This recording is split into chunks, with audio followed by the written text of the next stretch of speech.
Nous allons voyager à travers l'Italie en préparant une recette avec du thon, de l'aubergine et du parmesan.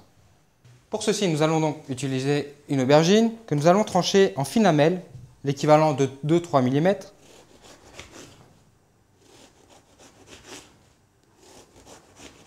Je vais maintenant fariner mes rondelles d'aubergine que je vais tapoter légèrement. Je vais maintenant frire ces rondelles d'aubergine dans une huile à 160 degrés jusqu'à obtenir une jolie coloration.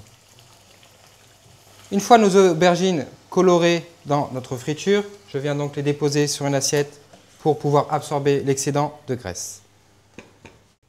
Avec ma deuxième aubergine, je vais réaliser des petits dés pour préparer mon caviar d'aubergine.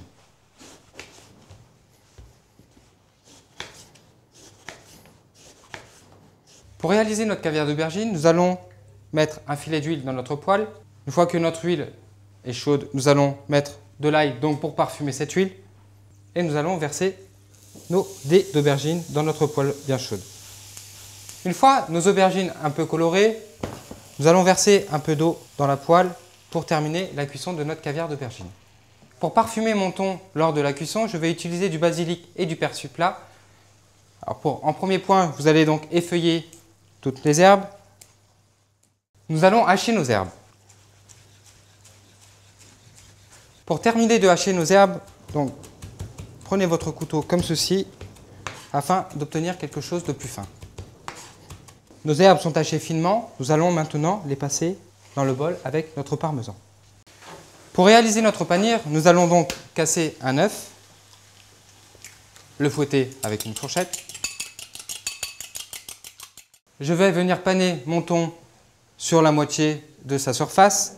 En premier point, vous allez donc le passer dans votre farine, le tapoter légèrement dans l'œuf et dans son parmesan et ses herbes. Pour cuire notre thon, nous allons le placer sous le grill dans notre four pour avoir une coloration au tiers de notre thon. Pour dresser cette assiette, nous allons monter notre millefeuille.